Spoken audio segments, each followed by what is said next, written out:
آپ کو صادق امین بھی مانتے تھے، آپ کو خوبصورت بھی مانتے تھے، سب سے اچھے اخلاق والا مانتے تھے، آپ کی ساری خوبیوں کو مانتے تھے، لیکن جب نبی پاک صلی اللہ علیہ وسلم ان کو یہ فرماتے تھے قولوا لا الہ الا اللہ تو وہ نہیں مانتے تھے۔ تو جو نبی پاک صلی اللہ علیہ وسلم کی بات کو نہیں مانتا گویا وہ نبی کریم صلی اللہ علیہ وسلم کے لائے ہوئے دین کو نہیں مانتا۔ جو شخص اور جو امتی ہونے کا معیار ہے وہ دین ہے۔ جب نبی پاک صلی اللہ علیہ وسلم نے یہ فرمایا کہ میرا ہر امتی جنتی ہے، یہ تو بہت بڑا اعزاز۔ تو ساتھ فرمایا الا من ابا، سوائے اس کے جس نے خود انکار کر دیا۔ اب کس چیز سے انکار کر دیا؟ چاہے اس کا ترجمہ کر لیں جنت میں جانے سے انکار کر دیا، چاہے اس کا ترجمہ کر لیں امتی ہونے سے انکار کر دیا، کیونکہ امتی ہے تو جنتی ہے، بات ایک ہی ہے۔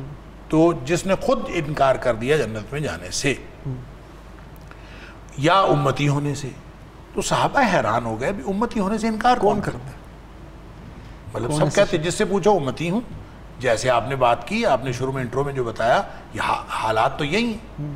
آپ فرماتے ہیں الا من ابا، سوائے اس کے جس نے خود انکار کر دیا، باقی سارے جنتی۔ خود کون انکار کرے گا؟ من یابا یا رسول اللہ صلی اللہ علیہ وسلم، اللہ کے رسول کون انکار کرتا ہے؟ آپ نے فرمایا سادہ سا اصول ہے، من اطاعنی فدخل الجنہ، جس نے میری بات مانی، میرا حکم مانا، میری اطاعت کی، وہ جنت میں گیا۔ ومن عصانی، جس نے میری بات نہیں مانی، فقد ابا، وہ ایسے ہی جیسے اس نے امتی ہونے سے انکار کر دیا یا جنتی ہونے سے انکار کر دیا۔ اب بات اصل میں یہ ہے کہ نبی کریم صلی اللہ علیہ وسلم کے ساتھ تعلق کا اظہار لازماً کیجئے، اگر کوئی نہیں کرتا تو وہ تو امتی ہی نہیں ہے، لیکن کریں کیسے؟ جیسے نبی کریم صلی اللہ علیہ وسلم نے سکھایا ہے۔ ان کی اطاعت ہمارے سامنے محبت کی اگر کوئی مثال ہو سکتی ہے، سب سے بڑی کوئی محبت کی مثال ہو سکتی ہے پوری امت میں سے، تو وہ صدیق اکبر رضی اللہ تعالیٰ کہ جب نبی کریم صلی اللہ علیہ وسلم نے، سبحان اللہ، کسی نے پوچھا تھا نا، نبی پاک صلی اللہ علیہ وسلم صحابہ نے پوچھا تھا آپ کو سب سے زیادہ محبت کس سے ہے؟ آپ ہمارے عائشہ سے رضی اللہ تعالیٰ عنہ۔ تو پھر لوگوں نے پوچھا مردوں میں سے کس کے ساتھ؟ آپ ہمارے عائشہ کے ابا سے، صدیق اکبر رضی اللہ تعالیٰ عنہ۔ اب وہ نبی اکرم صلی اللہ علیہ وسلم کے امتی جو صدیق ہیں، جو پہلے خلیفۃ المسلمین ہیں اور نبی پاک صلی اللہ علیہ وسلم کے خلیفہ ہیں، یہ گویا ماڈل ہے ایک امتی کا۔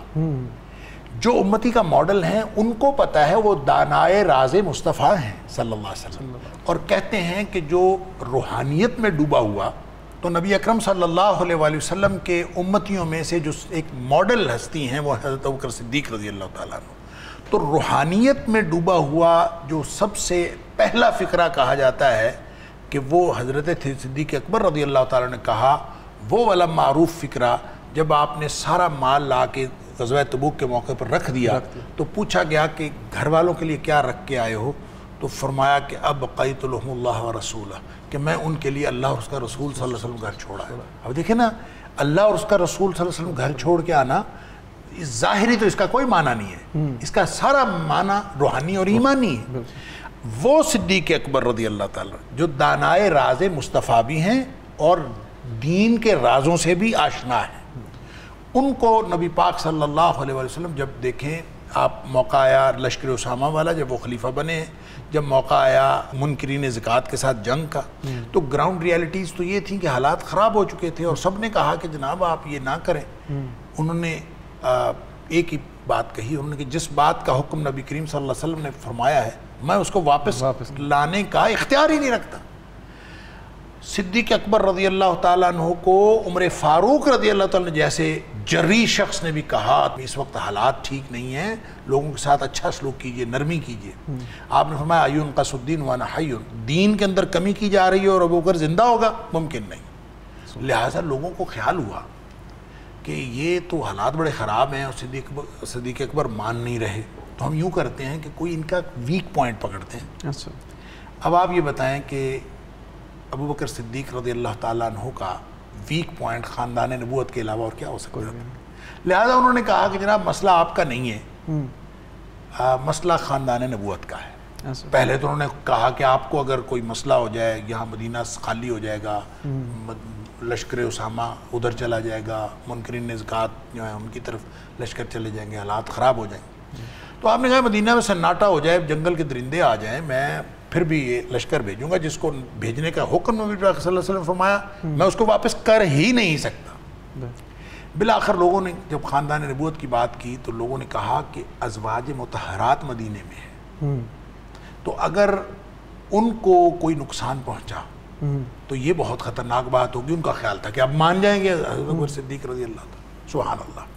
تو ابن سعد نے اپنے طبقات القبرا میں وہ الفاظ نقل کیے ہیں حضرت ابوبکر صدیق رضی اللہ تعالیٰ انہوں نے کہا کہ لو جرت الکلاب بارجل ازواج النبی صلی اللہ علیہ وسلم، اگر جنگل کے درندے، بلکہ کلاب کا معنی کرنا چاہیے کتے، جنگل کے کتے آ کے ازواج مطہرات کی ٹانگوں کو پڑ جائیں، ما ردت تو جیشن وجہہ رسول اللہ صلی اللہ علیہ وسلم، پھر بھی میں اس لشکر کو نہیں روک سکتا جس کے بھیجنے کا حکم نبی پاک صلی اللہ علیہ وسلم. تو یہ ہے اصل میں امتی ہونے کا معیار. اور اگر امتی ہونا ہے، ہم سب نے تعلق رکھنا ہے، ہمارا تعلق ہے. میں نے عرض کیا کہ جیسا بھی تعلق ہے قابل قدر ہے، لیکن یہ مطلوب نہیں ہے. جو مطلوب ہے وہ نبی کریم صلی اللہ علیہ وسلم کی اطاعت ہے کہ آپ کی لائی ہوئی تعلیمات پر عمل کیا جائے. یوں ہم امتی بن سکتے ہیں، اور امتی ہونے کا معیار بھی ہے یہ. ناظرین، پروگرام میں شامل کریں گے ایک مختصر بریک. ڈاکٹر صاحب کے ساتھ گفتگو کا سلسلہ جاری رہے گا، آپ ہمارے ساتھ رہیے. حاضر ہوتے ہیں. پاکستان کا مطلب کیا؟ لا الہ الا اللہ. پاکستان کا مطلب کیا؟ لا الہ الا اللہ. پاکستان کا مطلب کیا؟ لا الہ الا اللہ. پاکستان کا مطلب کیا؟ لا الہ الا اللہ. پاکستان کا مطلب کیا؟ لا الہ الا اللہ. پاکستان کا مطلب کیا؟ لا الہ الا اللہ. ویلکم بیک ناظرین. پروگرام کے اس سیگمنٹ میں ہم بات کریں گے ایک ایسے یورپی سیاستدان کی، ہالینڈ کے سیاستدان کی، جو کہ اسلام مخالف تھا اور اسلام کے مخالف بھرپور مہم چلاتا رہا، جس نے اسلام کو جھوٹا قرار دیا، جس نے قرآن کو نعوذ باللہ زہر قرار دیا، جس کی کمپین تھی برقعوں کے خلاف ہالینڈ میں، جس کی کمپین تھی میناروں کے خلاف ہالینڈ میں، اور جو بدترین دشمن سمجھا جاتا تھا اسلام کا، مسلمانوں کا، جو کہ سرخیوں کی زینت رہا، اخبارات کی، میڈیا کی سرخیوں کی زینت رہا اپنی اسی پالیسی کی وجہ سے. مگر پھر ایسا کیا ہوا کہ اس نے اسلام قبول کر لیا. ناظرین، ہم بات کر رہے ہیں ہالینڈ کی پارٹی فریڈم پارٹی PVV کے رکن جورم وین کیلورین کی، جو کہ فریڈم پارٹی کا رکن تھا اور یہ اسلام مخالف مہم میں بھرپور کام کرتا رہا. مگر پھر یہ ہوا کہ اس نے پارٹی چھوڑنے کے بعد ایک کتاب لکھنی شروع کی. اور اس کتاب کا مقصد کیا تھا؟ اس کتاب کا مقصد تھا، اس کے اوپر جو ریسرچ کی جا رہی تھی وین کیلورین کی جانب سے، وہ یہ تھی کہ کس طریقے سے اسلام کو ختم کیا جا سکتا ہے، کیونکہ وہ سمجھتا تھا کہ ٹیررزم کے پیچھے اسلام کے جو بنیادی نظریات ہیں وہ عمل پیرا ہیں، مسلمان ٹیررزم پھیلانے کی کوشش کرتے ہیں یا یہ محرکات ہیں. اسی وجہ سے وہ ریسرچ کر رہا تھا. مگر پھر یہ ہوا کہ جو اس نے اخبار کو انٹرویو دیا، اس کے بعد وہ یہ ہوا کہ جب تحقیق کی جا رہی تھی کتاب کے حوالے سے، اسی کتاب کے حوالے سے وین کیلورین کی جانب سے، پھر اس کے سامنے ایسی چیزیں نکل کر آئیں، ایسے حقائق نکل کر آئے کہ وہ سمجھ گیا کہ اسلام کے جو نظریات ہیں وہ تو انسانیت دوست نظریات ہیں، وہ تو امن کے نظریات ہیں، مسائل کہیں پر اور ہیں. پھر جو ہے نا وین کیلورین نے اپنے انٹرویو میں بتایا کہ اصل مسئلہ جو تھا وہ تھا ان نظریات کا جس پارٹی میں وہ موجود تھا، جو اس پارٹی کے نظریات تھے، یعنی کہ PVV کے جو نظریات ہیں، جس میں بتایا جا رہا تھا کہ اگر کچھ بھی غلط ہوتا ہے اسے کسی نہ کسی طریقے سے اسلام سے جوڑا جانا ہے. پھر اگر بات کی جائے کہ سورسز کی، وہ سورسز کون سے ہیں جہاں سے یہ تمام تر انفارمیشن، معلومات نکل کر آ رہی تھی، پھر وین کیلورین بتاتے ہیں کہ یہ سورسز سارے مستشرقین کے ہیں، یعنی کہ ایسے ماہرین، مشرقی تہذیب کے ایسے ماہرین جو کہ بیسیکلی مغرب سے ہیں، مگر ماہرین ہیں وہ مشرقی تہذیب کے، ان لوگوں کے جو سورسز ہیں، ان لوگوں کی جو معلومات ہیں، ان سے حاصل کردہ معلومات کے مطابق اسلام میں جو مسائل ہیں وہ ہیں. اب پھر ریسنٹلی انہوں نے ایک کتاب لکھی ہے جس کا ٹائٹل ہے apostate from Christianity to Islam in times of secular terror, یعنی کہ اگر اس کا اردو ترجمہ کیا جائے تو یہ ہے کہ ایک جو سیکولر دہشت گردی ہے اس کے دور میں عیسائیت سے اسلام تک کا سفر جو ہے وہ اپنا بیان کیا ہے وین کیلورین نے۔ اگر اس پارٹی کی بات کی جائے تو یہ پارٹی ہے جو کہ اسلام مخالف ہے، مگر اور دلچسپ بات یہ ہے کہ اسی پارٹی کے ایک اور رکن ہے جو ان سے پہلے بھی اسلام قبول کر چکے ہیں، وہ ہے ارنولڈ وین ڈیر وین، اور ان کی جانب سے پھر اپنے جو انہوں نے ٹویٹر پیغام میں انہیں مبارکباد دی وین کیلورین کو، اور کہا کہ میں یقین نہیں کر سکتا تھا کہ ایسی پارٹی جو اسلام مخالف ہے وہی بیسیکلی آماج گاہ بن جائے گی نئے مسلمانوں کے لیے۔ یہ تمام تر صورتحال ہے، اسی پر ڈاکٹر صاحب کی جانب رجوع کریں گے۔ ڈاکٹر صاحب کیسے دیکھتے ہیں یہ صورتحال؟ مطلب بڑی چونکا دینے والی بات ہے کہ ایک شخص کی زندگی کا تمام تر جو مقصد رہا، جو کوششیں رہیں، کاوشیں رہیں، ایک اسلام کے مخالف رہیں، اسے ختم کر دینے کے متعلق تحقیق کی جا رہی تھی کہ پھر اس پر کون سے ایسے راز آشکار ہوئے، کس طریقے سے یہ معاملہ چلا ہوگا کہ وہ اس نے اسلام قبول کیا ہے؟ دیکھیں جی، اس معاملے کے 3 پہلو ہیں۔ پہلا تو یہ ہے کہ جو شخص بھی قرآن پڑھتا ہے، قرآن اس پر اپنے جو راز ہیں وہ ہر ایک پر منکشف نہیں کرتا۔ اصول قرآن کا یہ ہے کہ وَالَّذِينَ جَاهَدُوا فِينَا لَنَّهْدِيَنَّهُمْ سُبُلَنَا، جو لوگ ہمارے راستے میں کوشش کرتے ہیں ہم ان کو اپنا راستہ بتا دیتے ہیں۔ اور ہدی للناس بھی ہے قرآن، ساری دنیا کو راستہ دکھاتا ہے۔ یہ ہدی للمتقین بھی ہے کہ منزل مقصود پر ان لوگوں کو پہنچاتا ہے جو منزل مقصود پر جانا چاہتے ہیں، جو بچ بچ کر چلنا چاہتے ہیں۔ اب یہ ایکسیپشنز آر آلویز دیئر، کچھ لوگ ایسے ہوتے ہیں جن کے اوپر اللہ کی رحمت ہوتی ہے، اور وہ لوگ بھلے قرآن کو دشمنی کے لیے پڑھ رہے ہوں، اور اس طرح کی بہت ساری کہانیاں ہیں اور تاریخ میں بہت سارے واقعات ہیں کہ لوگوں نے قرآن کو دشمنی کے لیے پڑھا، سازش کے لیے پڑھا، اور لیکن جب پڑھا تو ان کو اللہ تعالیٰ نے ان کے اوپر ان کا شرح صدر کر دیا، سینہ کھول دیا، اور ان کو ایمان کی دولت نصیب ہوئی۔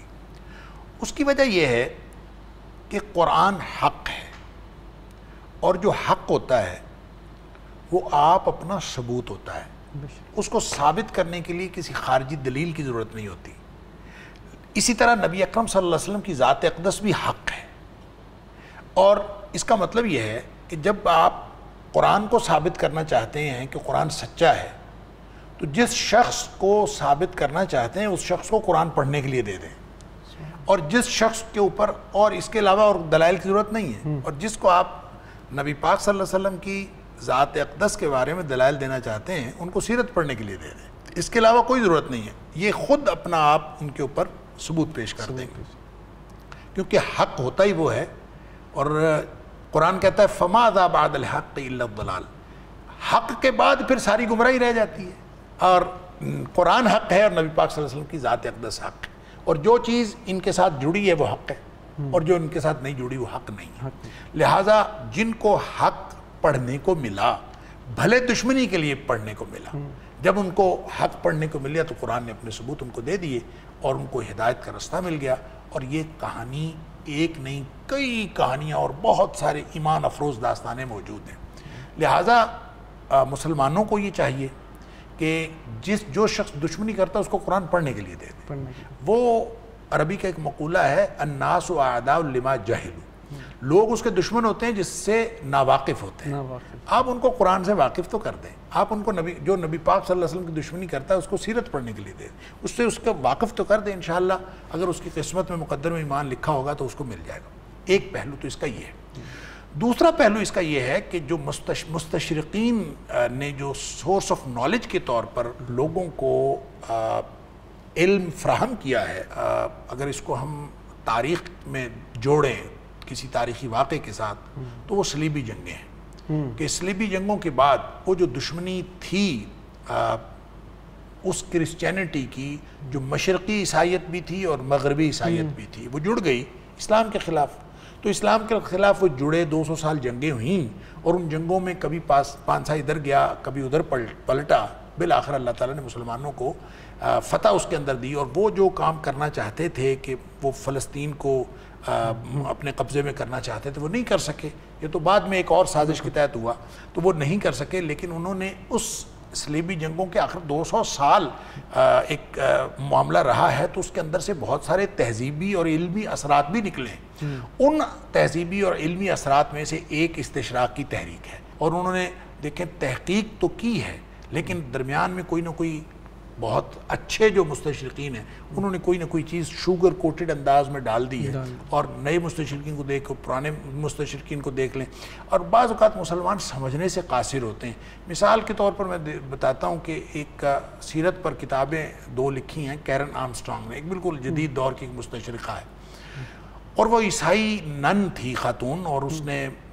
پی ایچ ڈی کا تھیسس بھی اس کا ریجیکٹ ہوا اور وہ پی ایچ ڈی نہیں کر سکی، اور اس نے پھر اس کے اوپر اسلام کے اوپر لکھنا شروع کر دیا اور بہت معروف ہوئی، اور یہ تک کہا گیا کہ اسلام کی طرف سے مدافعت کرنے والی جو سب سے زیادہ انگلش کے اندر لٹریچر ہے وہ کیرن آرمسٹرانگ کا ہے۔ حالانکہ بہت ساری باتیں ایسی ہیں لیکن حقیقت میں ایسی نہیں ہیں۔ مثال کے طور پر اس نے 2 کتابیں سیرت پہ لکھی، اور بہت سارے مسلمان بھی اس کو پڑھ کے اسلام کی مخلصہ سمجھتے ہیں۔ دیکھیں اب سادہ سی بات ہے کہ طالب علمانہ کہ اگر آپ اسلام کے لیے اتنے مخلص ہیں تو آپ مسلمان کیوں نہیں ہو جاتے؟ اسلام کیوں نہیں قبول کرتے؟ لہٰذا وہ مستشرقین نے جو انفارمیشن دی ہوئی ہیں اس کے اندر کوئی نہ کوئی ایسا زہر موجود ہے کہ انہوں نے اس زہر کو کبھی شوگر کوٹڈ انداز میں اوپر میٹھا لگا کے پیش کیا ہے اور کبھی کلیئر کٹ پیش کیا۔ یہ جو آپ نے بتایا کہ وین کیلورین نے یہ بات کہی ہے کہ مستشرقین جو ہیں وہ صرف اور صرف اسلام کے خلاف مواد فراہم کرتے ہیں، اور یہ بالکل ٹھیک بات ہے۔ جو بھی کوئی عدل پر مبنی نقطہ نظر رکھے گی تو ان کے اندر سے ہے نا،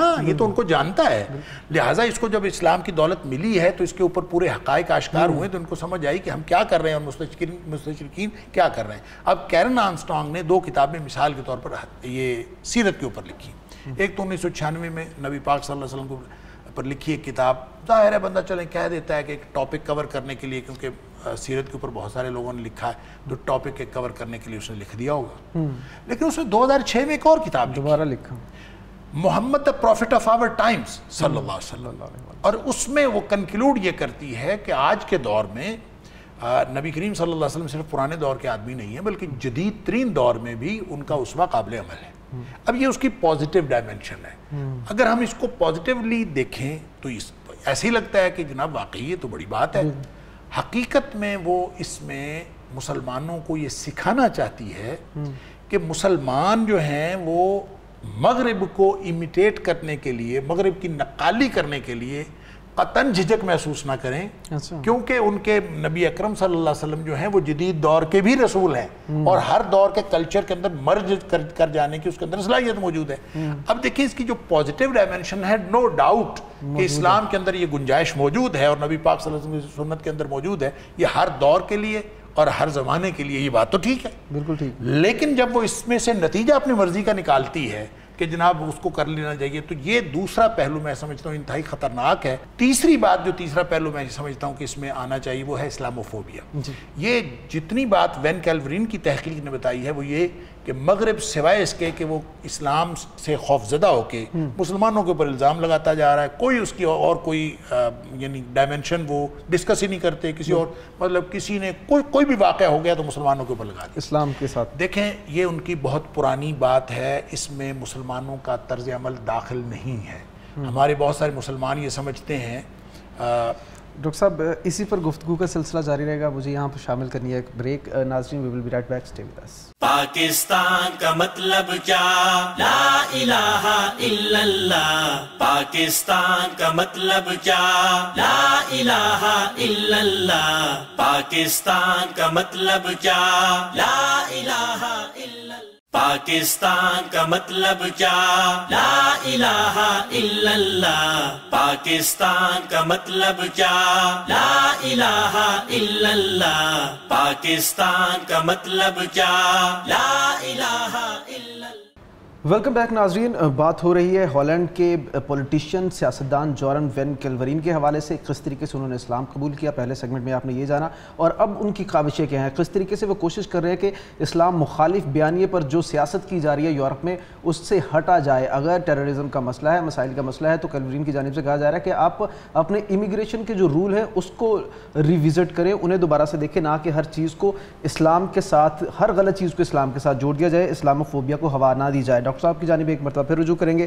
سر کس طریقے سے دیکھتے ہیں, اور آپ گفتگو بھی کر رہے تھے تیسرے پہلو کے حوالے سے کہ اس تمام تر صورتحال کا جو تیسرا پہلو ہے اسلاموفوبیا کا حوالے سے. وہ ہے اسلاموفوبیا. اسلاموفوبیا کے بارے میں جو میں بات عرض کر رہا تھا وہ یہ کہ بہت سارے مسلمان, بھولے مسلمان میں یہ کہوں گا, وہ یہ سمجھتے ہیں کہ مسلمانوں کے کسی طرز عمل کی وجہ سے جو مغربی اقوام ہیں وہ اسلاموفوبیا میں ملوث ہو چکی ہیں یا مبتلا ہو چکی ہیں, اور اس میں مسلمانوں کی غلطیاں شامل ہیں. اچھا, یہ ایک اتنا بڑا ایک دھوکہ ہے جو مسلمانوں کو ہوا ہو یا غیر مسلموں کو ہوا ہو, کہ غیر مسلم تو سازش کر رہے ہیں, اور یہ کسی بھی دور میں جو اسلاموفوبیا میں لوگ مبتلا ہوئے ہیں اس کی وجہ مسلمان کبھی نہیں رہے.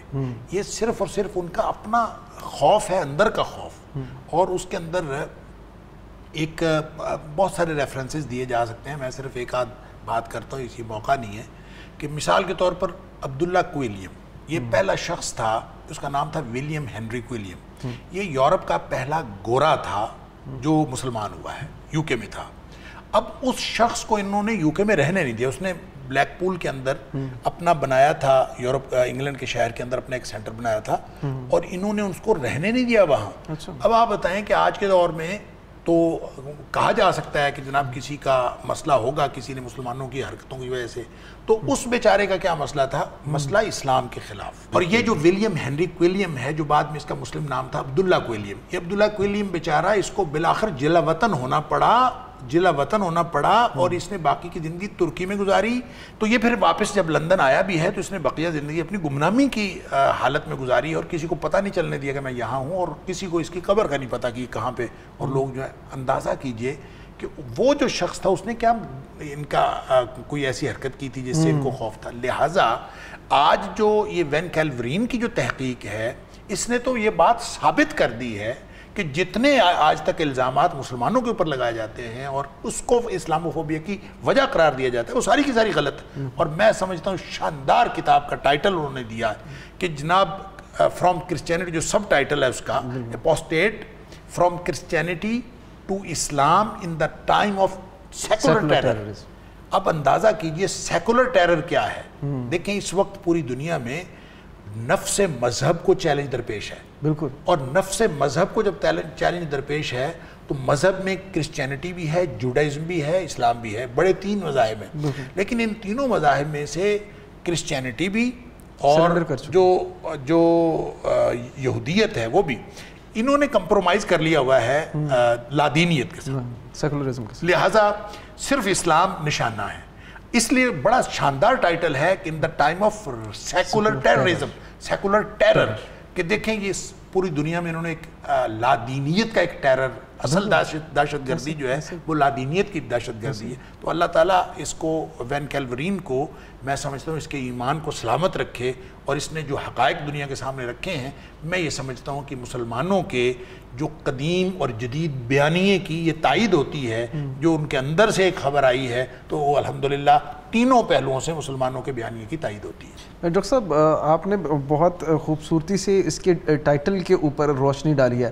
میں بالکل آپ کے ساتھ شیئر کرنا چاہوں گا, میرا ایکسپیرینس بھی ہوا ہے کہ اگر سیکولرز کے ساتھ آپ کسی گروپ میں اس حوالے سے ڈیبیٹ بھی کرتے ہیں اسلام کے حوالے سے یا کسی بھی مذہب کے حوالے سے, تو آپ کو بہت شدید رد عمل سامنے سے آتا ہے. حالانکہ ہونا تو یہ چاہیے کہ آپ ایکسیپٹ کریں جو آپ کا نظریہ ہے سیکولرزم کا, جو نظریہ ہے ان کا سیکولرزم کا, وہ ایکسیپٹ کریں. لیکن آپ دیکھنے کو ملے گا کہ آپ اگر دین کی بات کریں گے, مذہب کی بات کریں گے, آگے سے متشدد رویہ ملے گا آپ کو. وہ بالکل ایک نظر نہیں انہیں بھائے گا کہ آپ کہیں دین کی بات کریں گے.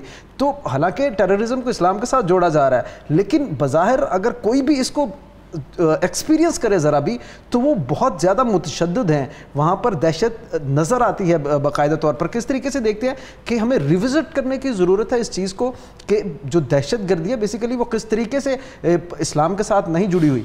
دیکھیں دہشت گردی جو ہے نا, ٹیررزم, اس کا تو کوئی دین نہیں ہے. بالکل ایسا. اور وہ چاہے کوئی مذہبی ہو چاہے کوئی غیر مذہبی ہو, دہشت گردی تو دہشت گردی ہے.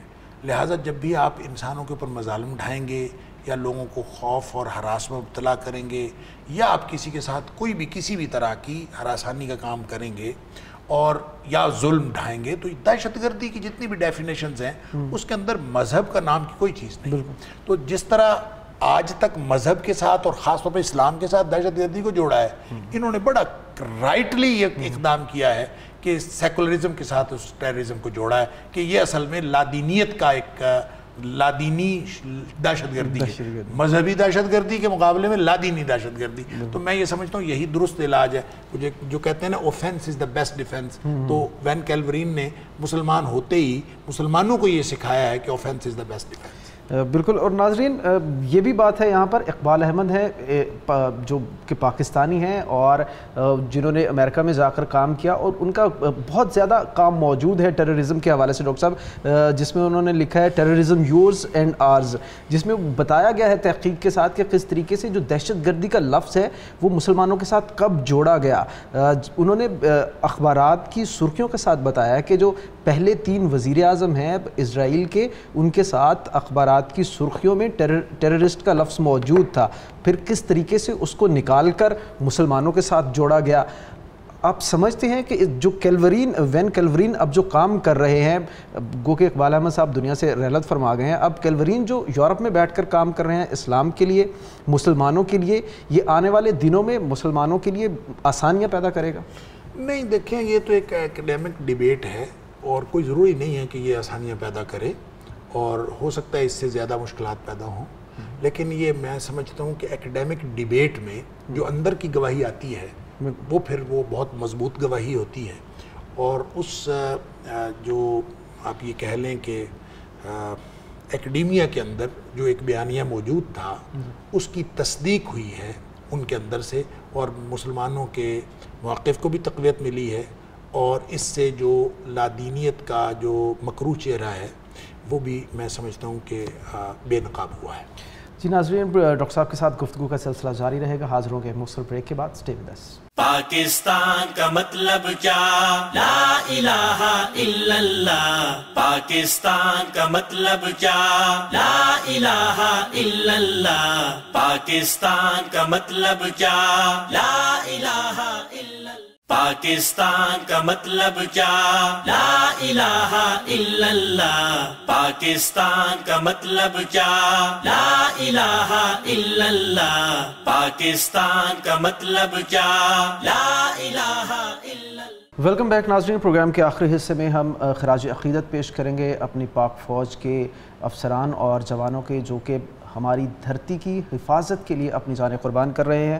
اسی ہفتے میں 2 واقعات پیش ہوئے ہیں, بلکہ اسی ہفتے کے آغاز میں 26 ستمبر کو یہ 2 واقعات پیش آئے, جہاں پر ایک واقعے میں بلوچستان میں پاکستان فوج کا ایک ہیلی کاپٹر گر کر تباہ ہوا, جس میں 2 میجر سمیت 6 اہلکار شہید ہوئے. جبکہ دوسرا واقعہ پیش آیا ہے جنوبی وزیرستان کے علاقے میں, جہاں پر دہشت گردوں کے ساتھ جھڑپ میں پاک فوج کے 2 اہلکاروں نے جام شہادت نوش کیا ہے. اور ہمارے یہ جوان ہماری زمین کے لیے, وطن عزیز کی حفاظت کے لیے ہمیشہ اپنی جانوں کا نذرانہ پیش کرتے رہتے ہیں. ڈاکٹر صاحب کی جانب رجوع کریں گے. ڈاکٹر صاحب, کس طریقے سے دیکھتے ہیں آپ یہ جو شجاعت کی داستانیں رقم کی جاتی ہیں, کس طریقے سے وطن کے اوپر نثار ہوتے ہیں ماؤں کے بیٹے, بہنوں کے بھائی, ہمارے جوان جو دھرتی کی حفاظت کر رہے ہیں؟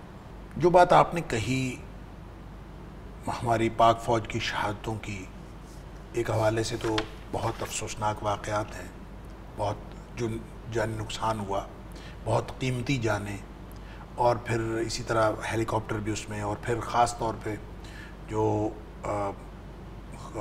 کچھ قوتیں جو وطن کے خلاف لڑ رہی ہیں ان کے خلاف لڑتے ہوئے ایک جھڑپ میں جام شہادت نوش کیا.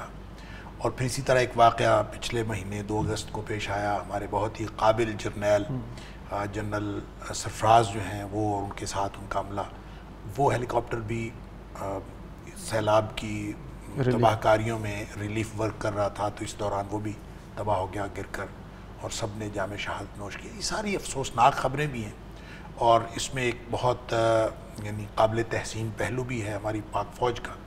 اور جہاں جو پہلو آپ نے ذکر کیا, میں آگے بات بڑھانے سے پہلے اس کو واضح کرتا چلوں کہ یہ وطن کے لیے نذرانے پیش کر رہے ہیں. یہ ایک ہمارے ہاں چونکہ ایک نقطہ نظر موجود ہے کہ جس میں اقبال کا وہ جو ریفرنس بھی دیا جاتا ہے کہ اس نے کہا تھا کہ ان تازہ خداؤں میں بڑا سب سے وطن ہے, جو پیرہن اس کا ہے وہ مذہب کا کفن ہے. تو اس کو ریفر کر کے بھی لوگ یہ سمجھتے ہیں کہ وطنیت جو ہے اور نیشنلزم جو ہے اس کے اوپر جانے دینا یہ کوئی شہادت نہیں ہوتی یا کوئی اس طرح نہیں ہوتا، اس طرح سے بہت سارے شکوک و شبہات پیدا کیے جاتے ہیں۔ تو میں یہ عرض کروں کہ اس موقع پر چونکہ آپ نے یہ ذکر کیا، یہ فقرہ بولا، تو مجھے یہ کھٹکا اور ہمیں اپنے لیے بھی اور اپنے جو ناظرین ہیں ان کے لیے بھی ایک بات میں سمجھتا ہوں کہ بہت زیادہ واضح کرنے کی ضرورت ہے کہ دیکھیں ملک اور یہ پوری دنیا میں جو ملک بنے ہیں، یہ جو جغرافی تقسیمیں ہوئی ہیں، نیشن سٹیٹ ہے، نو ڈاؤٹ کہ یہ قومی ریاستیں ہیں، اور قومی ریاستوں میں ہر قومی ریاست کو ایک ہی نظر سے دیکھنا درست نہیں ہے۔ ہر قومی ریاست کسی نہ کسی نظریے کی بنیاد پر بنی ہے۔ جس دور میں دنیا ساری نظریات سے پیچھے ہٹ رہی تھی، اور ابھی ہم نے سیکولرزم کی بات کی، یعنی لوگ مذہب اور نظریے سے پیچھے ہٹ رہے تھے، یہ پاکستان وہ ملک ہے کہ یہ نظریے کی بنیاد پر حاصل کیا گیا ہے، اور نظریہ بھی اسلام کا، پاکستان کا مطلب کیا، لا الہ الا اللہ، اس بنیاد پر حاصل کیا گیا۔ اور پھر اس کے آئین کے اندر بہت واضح طور پر لکھا ہوا ہے کہ کتاب و سنت اس کا سپریم لا ہوگا۔ اب ایسا ملک کہ اس ماحول میں جب لوگ نظریات سے پیچھے ہٹ رہے ہیں اور یہ نظریے کی بنیاد پر وجود پذیر ہو رہا ہے، تو یہ اللہ کی طرف سے معجزہ نہیں تو اور کیا ہے۔ جب ہم اس ملک کی، اس نیشن سٹیٹ کی، اس قومی ریاست کی جغرافیائی سرحدوں کی بات کرتے ہیں، تو اس جغرافیائی سرحدوں کے اندر وہ نظریہ جو مدینے کی ریاست کا نظریہ تھا، جو لا الہ الا اللہ کا نظریہ ہے، جو کتاب و سنت کا نظریہ ہے، وہ اس کی جغرافیائی سرحدوں کے اندر گدا ہوا ہے۔ لہٰذا یہ باوجود اس بات کے کہ قومی ریاست ہے، یہ اس کی نظریاتی سرحدوں اور اس کی جغرافیائی سرحدوں میں کوئی فرق نہیں ہے۔ لہٰذا جو لوگ اس کی جغرافیائی سرحدوں کی حفاظت کرتے ہیں، وہ یقیناً اس کی نظریاتی سرحدوں کے بھی محافظ ہیں۔ اس لیے میں یہ سمجھتا ہوں کہ جو لوگ بھی اس طرح شہادت پیش کرتے ہیں، ان کی شہادتوں کو کسی کنفیوژن کی نظر کر کے رائے گاہ نہیں جانے دینا چاہیے، اور اس طرح کے ان کے بارے میں ایمبیگوٹی کریٹ نہیں کرنی چاہیے، کوئی ابہام نہیں پیدا کرنا چاہیے۔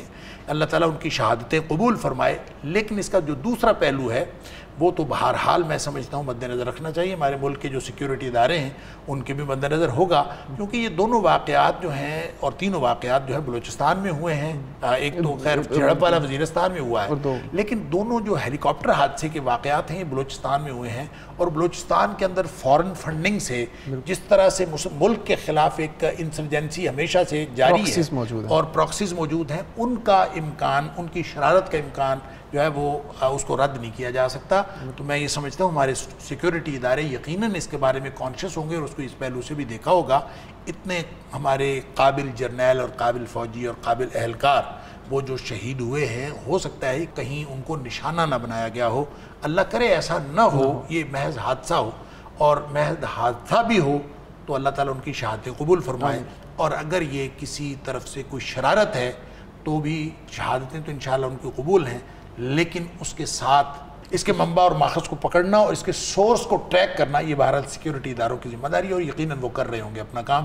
اللہ کرے اس ملک کو، اس کی نظریاتی اور جغرافیائی سرحدیں سلامت رہیں، اور یہ پاکستان صرف اور صرف اپنے جغرافیائی محل وقوع کی وجہ سے نہیں بلکہ اپنے نظریہ اسلام کی وجہ سے پوری دنیا میں قیادت کرے، یہ ہماری دعا بھی ہے اور ہماری کوشش بھی ہے۔ ڈاکٹر صاحب، جیسا کہ آپ نے ذکر کیا کہ کس طریقے سے جو نیشن سٹیٹ کے حوالے سے کنفیوژن پائی جاتی ہے، اسی طریقے سے جہاد فی سبیل اللہ کے حوالے سے بھی کنفیوژن کریٹ کرنے کی کوشش کی جاتی ہے۔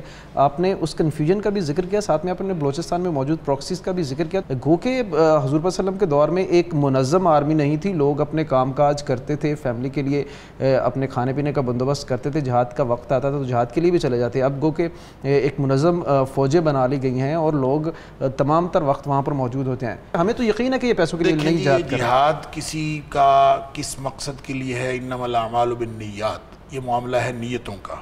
جو لوگ لڑ رہے ہیں، جو لوگ جو کام بھی کر رہے ہیں، وہ تنخواہوں کے لیے کر رہے ہیں، یا وہ کسی نظریے کے لیے ہیں، یا اس نظریہ اسلام کی حفاظت کے لیے ہیں، اعلاء کلمت اللہ کے لیے، کیا ہے ان کی نیتوں کا معاملہ تو اللہ کے سپرد ہے، وہ جانے، اور اللہ تعالیٰ ان کے ہم کسی کی نیتوں کا نہ حال جانتے ہیں، نہ اس کے بارے میں ہم کوئی بات کر سکتے ہیں۔ لیکن اس کو ہم اپنی تاریخ کے حوالے سے اور اپنے جو اسلامی احکام ہیں اس کے حوالے سے بہرحال دیکھ سکتے ہیں کہ دیکھیں نبی اکرم صلی اللہ علیہ وسلم کے دور میں واقعتاً کوئی باقاعدہ آرمی نہیں تھی، اور جب جہاد کی ضرورت پڑتی تھی ان کو بلا لیا جاتا تھا۔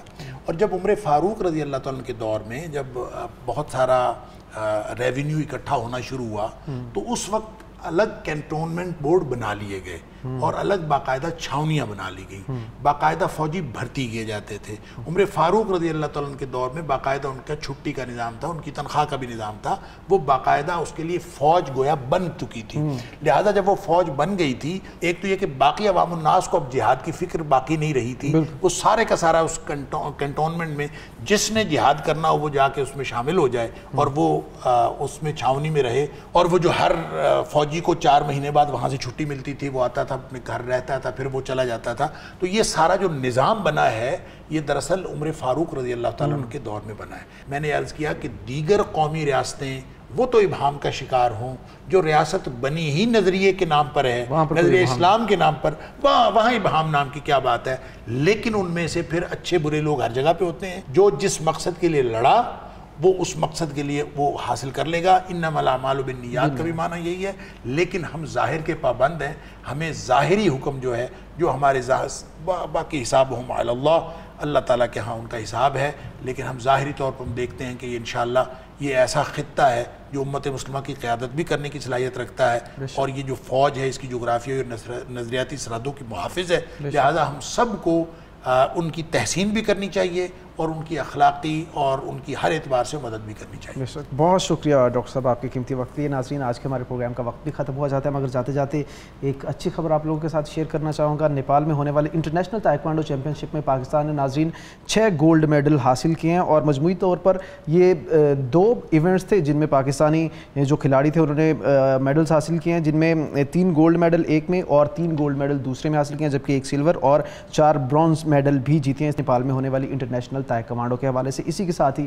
اپنے ہوسٹ عاقب رمضان کو دیجیے اجازت، فی امان۔ پاکستان کا مطلب کیا؟ لا الہ الا اللہ۔ پاکستان کا مطلب کیا؟ لا الہ الا اللہ۔